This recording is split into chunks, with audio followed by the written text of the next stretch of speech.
Welcome to the show. The microphone's over here. I didn't even get that. Jesus Christ. All right, let's try this again. Hey, everybody. Welcome to... Fuck me. Fuck me. Welcome to the show. Is that good enough? I don't know. Is that outtakes? Is this going to work? Ladies and gentlemen, welcome. Welcome to the show. This is stupid. I don't know what I'm doing. Well, happy St. Patty's Day from a true Thundercat. Thundercat St. Patty's Day. Hello, everyone. Welcome to another episode of the Immortal Kevin Donovan. I am the Immortal Kevin Donovan. Welcome to the channel. If you're returning, good to see you again. If you're new, please like, share, subscribe. I'd appreciate it. Please hit that notification bell. That really helps me out because you're awesome. Thank you. So it's St. Patty's Day. And being the good Irishman that I am, Donovan, I'd like to share some St. Patty's Day stories that I have. I have lots, actually. I'll try and keep them concise. I might jump around in the time frame a little bit. But hopefully you'll be slightly entertained by this video. If not, well, what can I tell you? I'd like you to be entertained. I'd like you to come back and watch more. I got way more stories to tell you.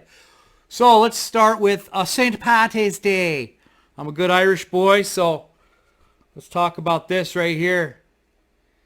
This is the Thundercats symbol. For all those that don't know, Thundercats was a cartoon in the 80s that was awesome.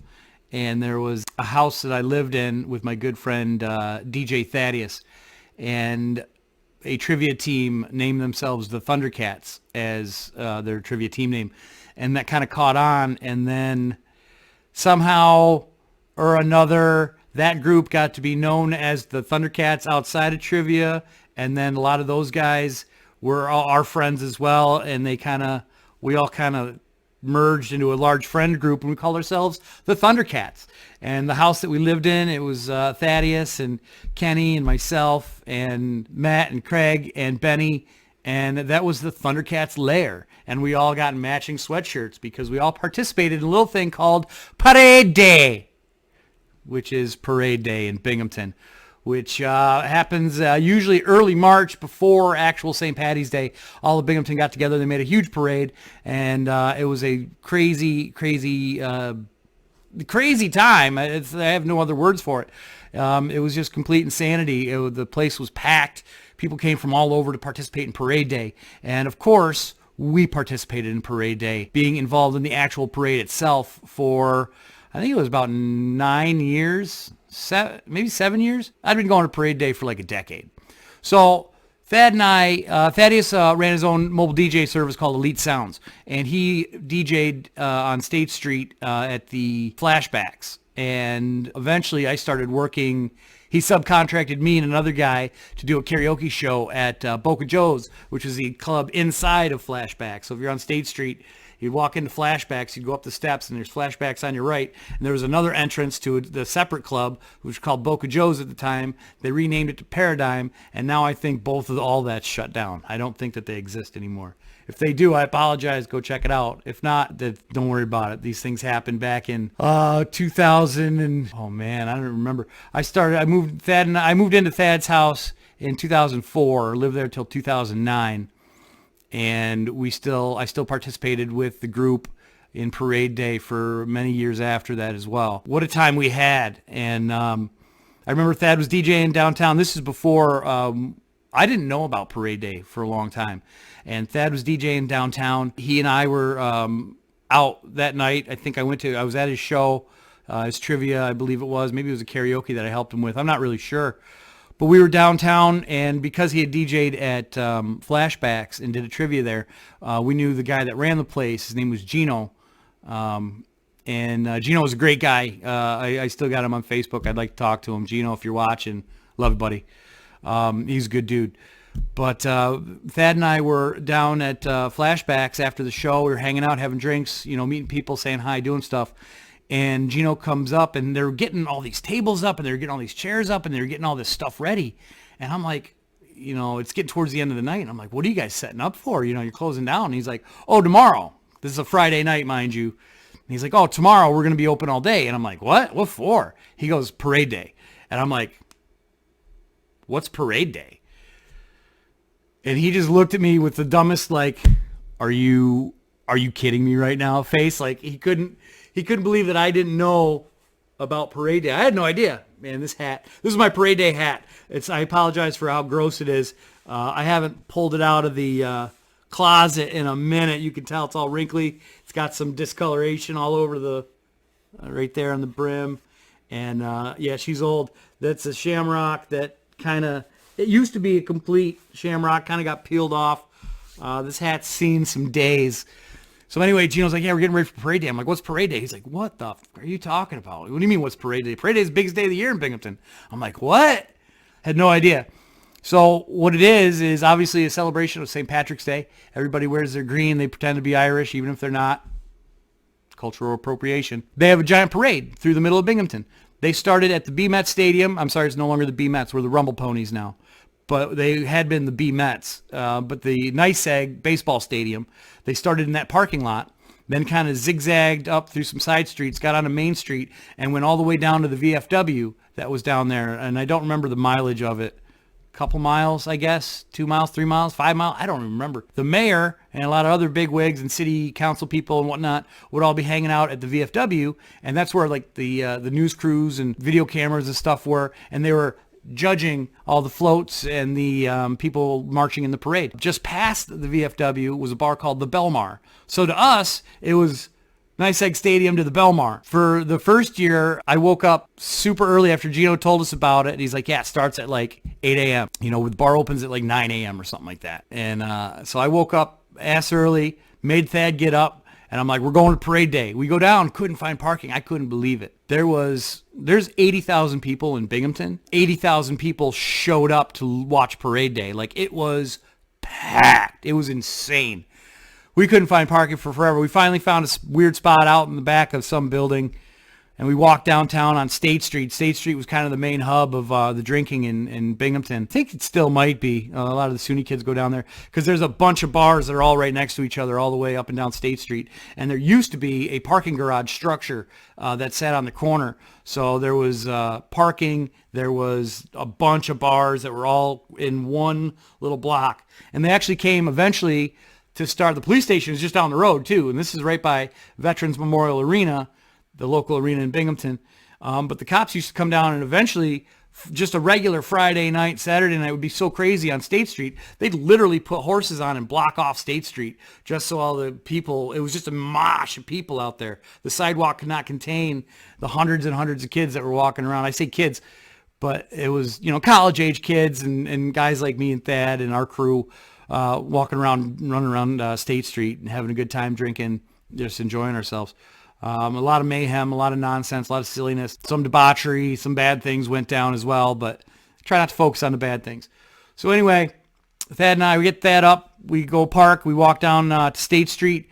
We get on State Street, and it is cold, but it is packed to the gills. I was just dumbstruck, like, what is going on? I had no idea. I ended up staying down there all day. I went into flashbacks, started drinking, and I want to reiterate, I don't drink anymore. I have quit drinking.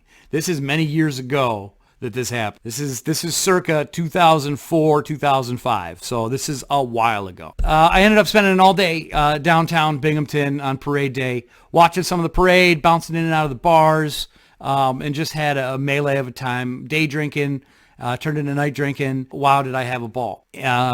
The year after I made parade day, I made Thad go down to parade day again. We were similar thing. I was the group that were the Thundercats at the time before I was part of that, before we took the moniker name. Those guys were all college students, and they lived downtown Binghamton. A few streets away, a few blocks down. I was like, listen, I'm going to show up early in the morning. I'm going to drink all day. I'm going to come crash at your house for a while, and then we're going to go out for round two. And they're like, yeah, man, you can do whatever you want. So that's kind of how parade day started for me.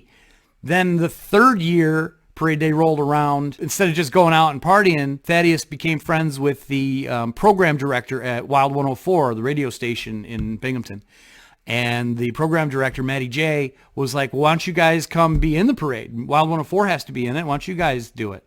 And Thad goes, hey, that's great. What we'll do is we'll start at the baseball stadium. We'll march all the way down, and then we'll peel off when we pass State Street, because Main Street and State Street intersect.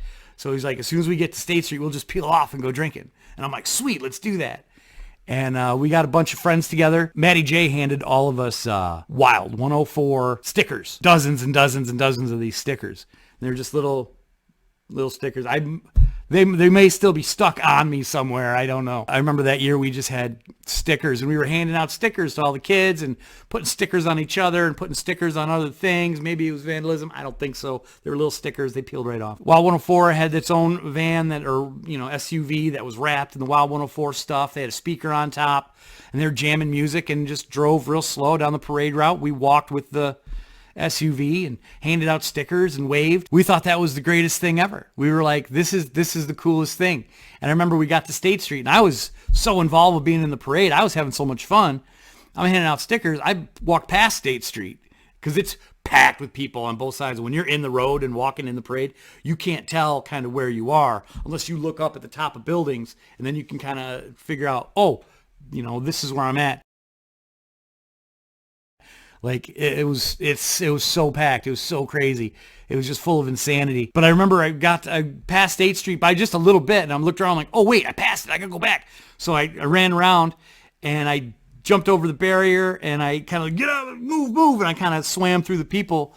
And then I looked around, and I realized I was by myself. Thad, the crew, nobody was around me, and I'm like, oh no, where is everybody? And I look towards Main Street again. It's just a mass of people all in green stuff. And all of a sudden I saw this plume of stickers go up in the air. And I'm like, there's Thad. And sure enough, he bebops through the crowd right after that. We started day drinking, hit the bars and went crazy again all night long, all day. Took a break, got some food, and then went back after it and drank all day, all night, and just partied our asses off on parade day. And that was kind of my first few years of parade day, the introduction to that. And man, did we have a lot of fun, and I really enjoyed it. And then Matty J's like, I think he suggested it to Thaddeus, and Thad jumped on board. He's like, why don't you guys get a float, and we'll decorate it, and you guys can all march. We'll all get matching shirts. And because the few years previous it was so cold, this is March in upstate New York, so it ain't real warm out, especially depending on the day. It could be 50 degrees and sunny and a nice day, or it could be, a 10-degree day with a 30-mile-an-hour wind and some freezing rain, and that's no fun to walk around in. But I think it was Thad that came up with the idea. The rest of the crew wanted to jump in. The Thundercats wanted to jump in. We all wanted to participate. And I'm pretty sure that's where the idea for these sweatshirts came in. If you can see that, that's the Thundercat symbol and the shamrock. Ordered them up from a local guy in Jimmy Balshway at Susquehanna Screen Printers on Lake Street in Wego. I'm pretty sure he's the first one that did them. We paid for our shirts and or our sweatshirts actually. And we decided we were going to march in the parade, and Matty J's like, why don't you guys buy candy and give candy out this year? And we were like, super, great idea. We borrowed a friend of ours. Thad had a good friend of his for a long time, John, who owns All Seasons Lawn Care. And John has a big old truck and a big old trailer for lawn equipment. And we went over to John's house, and I think maybe John drove the first year. I'm not exactly sure. But we got John's truck and his trailer and hauled it to the stadium. And then we figured out we set up a little generator. We set up, like I said, Thad runs a mobile DJ service, Elite Sounds. So Thad already had DJ equipment, speakers, microphones, that whole nine. And we wired up a generator, and we hooked up all these speakers, and we put a little booth on there for Thad so he could DJ as he's rolling down the road. And the rest of us, there was maybe a dozen of us maybe that ran around in these sweatshirts and handed out candy to the kids along the side of the parade route. It was just the most fun I've ever had. And I absolutely loved participating in Parade Day. What a blast. Such a fun thing to do. And over the years, it slightly evolved, and we slightly were able to refine our parade day shenanigans where I knew better. It's like it's an all-day thing. Day drinking is a marathon, not a sprint. You don't want to just start chugging shots and doing car bombs at 9, 10 a.m. That's a bad idea. You're going to be out of commission by noon. So I definitely learned how to throttle back my drinking in the day. And to tell you the truth, I stopped drinking in the morning because it was more fun to be with it and sober for the parade part. Enjoy that because you're kind of dealing with kids and the public and people are running out and you kind of have to play half security, half fun with the kids. You're dodging cops. There's people everywhere. There's a lot of hazards out there. You're trying to get to and from trailer or the truck to reload your candy. There's a big pouch, on the bottom of the sweatshirt. We just pack candy in there and then go and hand that out. You'd run out eventually. You'd have to run and go get more. And man, it was, you had to be on your toes out there. And it was a lot of walking. It was before Fitbits came around. I pointed my wrist like I have one. I don't have a Fitbit. I used to have one. I don't have one anymore. But you'd easily, before the parade was over, you'd get your 10,000 steps in. Not from doing the miles, but the zigzagging that you would do all the way down the parade route. We were jumping around, hooting and hollering and getting people hyped up. Thad was on the trailer just blasting music, whatever was hot at the time, but a lot of Dropkick Murphys shipping up to Boston, that kind of stuff. And man, did we have a time on parade day. Many parade days ended with me not remembering the end of it. I remember being on State Street or at a bar, and then I wake up at my house or on somebody's couch, and I'm like, how'd that happen? Because you would literally drink all day and all night. Now, the real Irish, take St. Paddy's Day off, and they don't drink, and they let the rookies have parade day. And I've come under that, especially now that I quit drinking. Let all the rookies have parade day. Let them have St. Paddy's Day.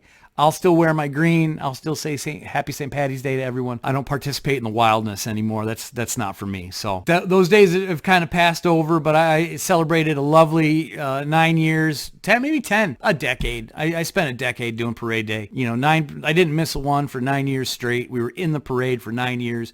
Handing out stickers, handing out candy, handing out smiles, handing out fun, shaking hands with the cops and shaking hands with the mayor, just making a time of it. And I loved parade day. It was so much fun. One year we had a friend of ours, he bought the cool school bus. It was a short school bus that was on monster truck tires, and we packed a bunch of people in the cool school bus, drove that down the parade route one year. We always had a float. We always had banners. We decorated it, right? So we always had balloons, banners, all a million shamrocks, either stickers or cardboard, and we'd tape them up to everything, and we'd decorate the whole thing. I would wear eye black. It's bright out. But we would just run around like lunatics, absolute lunatics, for the entirety of parade day. And boy, did I love that. That was so much fun. Eventually, though, it got tiring, and it's like, hey, man, I can't. Parade day gives you a pounding on your liver, and it's just tough to do. And even before I quit drinking, I had to retire from parade day. Not that I'll never go back, because never say never. But I definitely not going to do it like I did then. I'll go in the parade and wave and hand out candy, but then I'm going to call it a day. Maybe I'll go get some corned beef cabbage and then head home, because having an all day, all night affair with parade day is no longer in my wheelhouse. That's for the kids. That's for the 20-somethings, the early 30-somethings to go and do. That ain't for the 40-year-olds to do that anymore. As fun as it is, it's a beast. It's a beast of a day. But it's, like I said, I loved it dearly, and what a time we had, this hat, this sweatshirt, all the shenanigans. I'd love to tell you more stories, individual stories about what happened. There's so many, and they're so blurry. One of our good friends, Benny, it was his birthday, was usually that weekend around parade day. And Benny was one of the Thundercats. He was one of the original Thundercats, I believe. We were walking to his mom's house, which was right in Binghamton, across from Seton Catholic Central, my alma mater. We would walk there, and his mom would cook us this big meal for his birthday. And she was such a sweetheart, such a nice lady. But she would expect, 15 dudes to walk in and be hungry. And she would make chicken and sides and you name it. She had it out, and it was, what a spread. I remember we were walking to Benny's house to go get that meal. This is after the parade. We're going to go eat at Benny's, and then we're going to go back out drinking. So we're walking to Benny's mom's house, and we're going down the side streets in Binghamton. We're having snowball fights, And we may have had a couple of, when we stopped at the end of the parade, we usually hit the Belmar, and that's our first stop. So you start throwing some down, then you go get, lunch, and then you go back out and you try and survive as long as you can. So anyway, we're walking down to Benny's mom's, and like I said, we had the Belmar drinks in us. So we're a little loose. Having a snowball fight, screwing around, having fun. Innocent fun. We weren't vandalizing anything. We weren't breaking anything. We weren't getting in fights. We weren't being bad. We were just screwing around, having fun. It had snowed, of course, upstate New York. There's snowbanks everywhere. Benny's walking down the side street, and he looks at the snowbank. I want to say he said snow angel. Benny, if you're watching this, I'm going to tag you on Facebook. Jump in, leave a like, leave a comment. Please refine the story. I swear to God, Benny, I think he goes to do a snow angel, but he did it face first. So he runs up to this snowbank, huge snowbank, and he just, when he hit, boy, boom. It wasn't soft, fluffy snow like he thought. It was solid ice. He hit a sheet of rock, and he just, boom, and then I hear, It was shit like that we did, It was just memories like that were made. One year I was at the Belmar after the parade, and the guys were taking care of the rest of the equipment, and I was kind of like, well, I don't have a vehicle to help them do anything, so I was kind of left out. I'm like, well, I'll wait here. Me and a few other people were like, we'll wait here at the Belmar. You guys square away the equipment, come back and join us. So I walk in the Belmar, and of course they got parade day specials. They're packed all day, all night. They got entertainment. They got all music. They got food. They got everything. So I was at the Belmar, which usually has possibly a shadier crowd once in a while. But during the day on parade day, it was just wild. So we were at the Belmar, and they had the drink specials. They had these big goblet cups. I don't know how big they were. They were like the size of a medium popcorn at the movies, kind of tubs. And I think it was $10, and you get that filled up with Guinness. And or $9 maybe. I don't remember. I didn't care what it was. You usually, when you go to parade day, you bring a wallet full of money. Parade day was a $200-$300 drinking day. That kind of drinking day. I'd get one of those, and it's Guinness. And I was never really a big Guinness drinker, but Guinness goes down easy for me. Maybe it's a natural thing. I don't know. But I bought one of those. I remember the first few times, because it was just one of those big paper cups, one of those tubs. So if you grab it with one hand, it bends and kind of squishes. I remember I was grabbing it with two hands and just hitting it. And I fired down like 2 or 3 of those in the first hour. That was not a good idea. I was dead. That was crazy. And then you have to take a break. Oftentimes I took my phone. Everybody had their phone with them.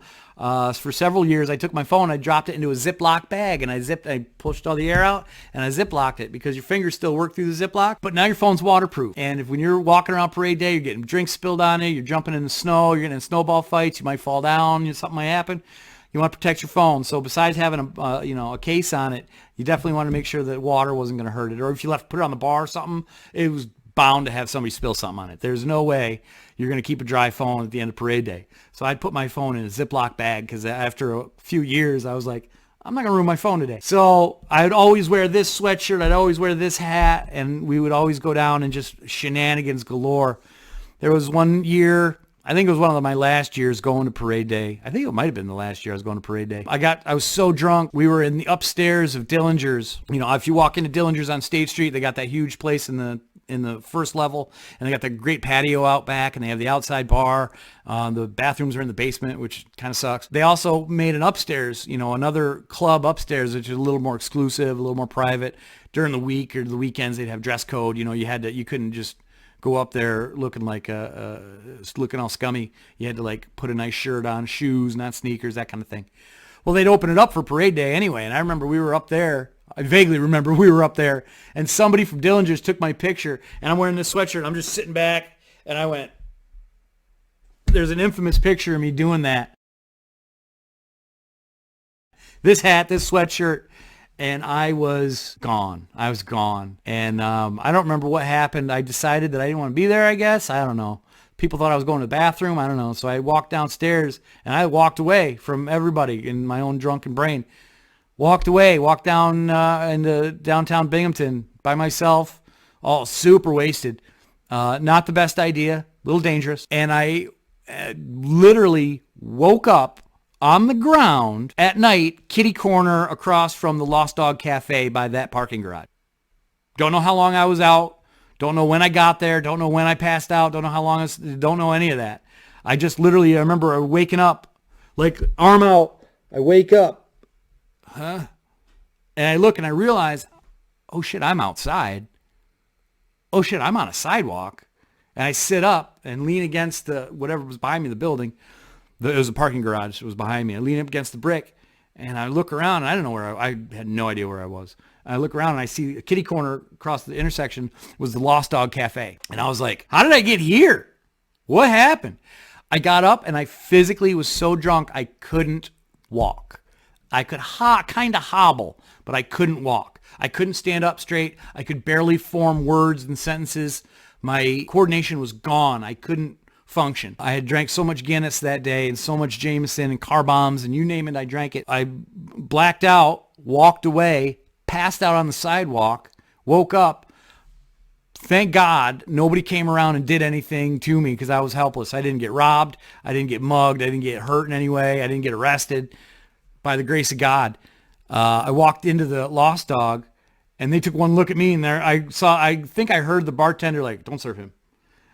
And I walked in there and I think I asked for a water and they're like, oh yeah, you can have a water. And I think they gave me a water and I grabbed the water and I chugged it down because I was so thirsty. I chugged it down, set it on the bar and then kind of limped back. They had some like a seating area that was over in the corner and they had music playing and it was hopping in there and it was, the second wave had come in already. The first wave of parade day usually dies down, then a second wave comes in. Second wave was already in full effect and I kind of hobble over and plop down on one of the couches and I get my phone out. My girlfriend's not answering me because her and I were out at parade day together. She wasn't answering me, but luckily her daughter, who was 17 at the time, said, hey, when you guys get stuck, call me, I'll come and get you. So I knew that I had a sober person to come and get me for a ride. And I had her number and everything programmed in my phone ready to go. And I remember I called her and I said, you got to come get me. I can't function. I got to go home. I can't survive anymore. My body ached. It was weird. When I stood up, my body cramped and like pulled me like backwards. Like, ow, like my back was just screaming for hydration, I guess. My back was just cramping so hard. I couldn't stand up straight. Like the Hunchback of Notre Dame, but the opposite way. And I was like, ugh. So I call her. Her name's Lexi. So I call Lexi and I was like, you got to come get me. I'm at the Lost Dog Cafe. Just come down to the Lost Dog. She's like, I don't know where that is. She had no experience. She had just got her driver's license, mind you. She's 17. She's like, I don't know where that is. I've never been. She had never been to downtown Binghamton. Or if she had, she never drove. She didn't know where that is. And I was trying to explain it to her. And this is also during the time when they were doing all the construction on the highway up there. So she's coming from Appalachian. She gets in the car. She's like, stay on the phone with me. I'm like, okay. I didn't realize my battery was dying. But I was like, I'll stay on the phone. She's driving down the highway. I'm trying to talk with her, trying to give her directions, and she doesn't understand what I'm saying. And she's like, well, just talk me through it as I drive it. I said, okay. As you're going up, you got to take exit 72. She's like, I don't know which one that is. I'm like, there's one that says 72. She's like, I don't know which one that is. I'm like, take the first one once you pass the airport exit. Take the next one. Well, when they're doing the construction, they'd close that one down and they put a detour out. I didn't know that. So the directions I was giving her were for where I thought she was going, but she was on a different exit in a different part of town doing different things. Next thing I know, I'm like, you should be coming around the corner right now. Like, where are you? She's like, I'm by the arena. And I'm like, how'd you get over there? She's like, I don't know what to do. And then roads were closed off and it was hard to get around. And there's, like I said, it's mayhem downtown, especially at night. Second wave of parade day comes in and it's debauchery all over. And I'm a cripple at this point. I can't move. But she's like, well, I'm downtown. I'm right by the arena. And I knew exactly where she was once she described it. And I'm like, oh, I can make it to you. Because from where I was to where she was is probably 3 blocks-ish. And I'm like, I can make it 3 blocks. So I set out on this journey because I know where I'm going. And I'm like, do not move. Stay right where you are. Stay in the car. Lock the doors. I'm going to walk to you. Give me like 10, 15 minutes. It's going to take me a while to get there.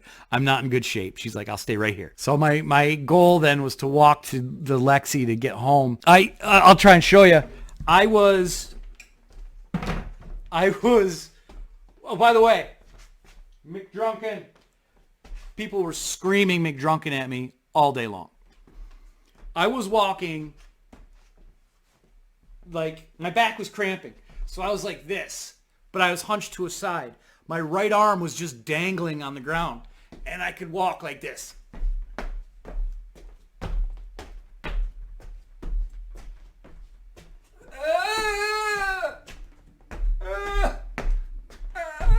And that's what I sounded like. And my friends were like, oh, that's my imitation of it? They're like, oh, no. You were leaned way further back. Like you were possessed by a demon, that kind of farther back. I can't do it now. It hurts.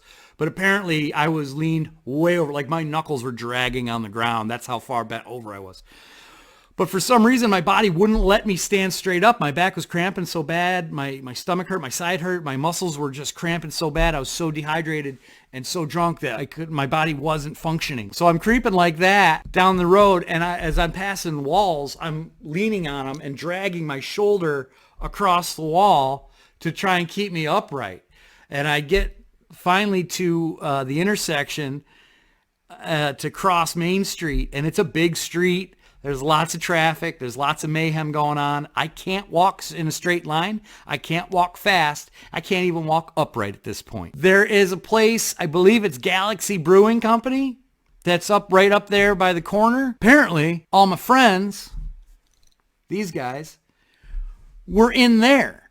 They fucking saw me, or at least some of them saw me. My buddy Charlie said he saw me, so I know at least one of them did. And he said, hey, look at Donovan. They saw me walking like that. Not a one of them came out to help me. Sons of bitches. They literally stood there and laughed at the oddity that I was trying to walk down to the arena. They didn't know where I was going, but man, my body was just not functioning. And I literally just, at the crosswalk, you press the button and it'll tell the light when because somebody's trying to cross. The light turned red. I kind of peeked up, saw the red light, so they weren't going this way.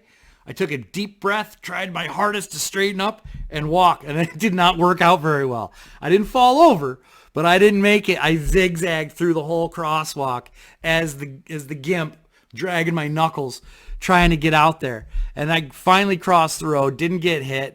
I had people staring at me. Some people are laughing at me. My own friends didn't even come out to help me. I get to the other side, and then there's, buildings, obviously. So I start leaning on the buildings again, walking and leaning on buildings. That's what I was doing, just dragging my shoulder against these buildings. There's people in my way. I'm bumping into people. I'm like, all right. And they're like, what? Like, people couldn't even understand me. I'm like, all right. And I'm like groaning in pain. People are like, what's wrong with that guy? But nobody helped me. Nobody came and said, hey man, do you need help? Not a one person. Even my own girlfriend wasn't answering my texts and calls. She was too busy drinking, having fun with the rest of the crew. There I am in bad shape. So finally, I bang off at every person and every wall, walk down State Street. I get to the edge of State Street. There's another side road there. This one's a little less busy. It's not Main Street, thank God, but it's still, like I said, second wave of parade day. There's cars everywhere. I see Lexi. I see the car. She's like 100 yards away from me. I see it. And I'm like, thank God. I start hobbling. I didn't even look. I just start hobbling across the road. I just go. And I'm making it as fast as I can. Just limping. And a cop sees me. And a cop was like, whoa, what's going on here? He starts walking up to me. Now I've made it now more than halfway to the vehicle. I'm, 30 yards away. And he sees me and he starts walking up. I never saw this police officer. Lexi sees this police officer. She gets out of the car. She sees him walking to me and she goes, he's with me. The cop stops, looks around. And he goes, are you sure? She goes, yeah, that's my mom's boyfriend. He's really drunk. I'm going to drive him home. And he goes, you didn't drink, did you? She goes, no, I'm 17. I didn't drink at all. He goes, get him home. So I made it to the car, flop into the car. And Lexi was just like, whoa, wow, dude, whoa. Those are the extremes of drinking that I was at during parade day. I believe that was my last parade day. That was probably, I don't even remember. That had to have been 5 years ago. Maybe 2015, 2014, 2015, I'm guessing. That's a wild guess. I don't even really remember the years because they were they kind of blended together after a while. That was my inglorious exit from parade day. Was jumping in the car and having to be wheeled home By the time I got home, I kind of was okay enough. I hobbled into the house, chugged down some water, stripped down, went to bed. And that was the end. That was the end of it. Woke up, the next day in the afternoon, just all sorts of messed up still. But it was nothing. Some Gatorade and a few Advil didn't fix. So I was, back at it shortly thereafter. But I have no bad things to say about parade day. I'm kind of mad at my friends for not helping me out a little bit, but those kind of things happen, and what a time parade day was. So if you have any memories of parade day, please comment. Let me know your parade day experiences. Let me know what you did, how you got out of it. Man, parade day. St. Patty's Day. How many car bombs can you drink? I can usually get to about 9 or 10 of them, and then I don't remember the rest of them. That's just what I did. Wild times on parade day. Parade day! Oh, man, I loved it.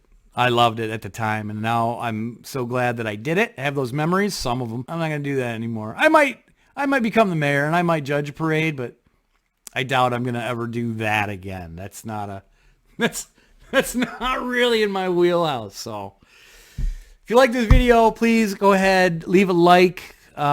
Please comment, subscribe to the channel. I'm trying to grow the channel. Please hit the notification bell. Let me know what you think, and tell me any stories that you have about parade day. I'd appreciate it. I'm going to start story time. Coming up next is going to be part 2 of my college experience for my lacrosse days. So stay tuned to the channel. A lot more to come. Big plans. Big plans. A lot of things upcoming. I'll catch you guys next time. Peace.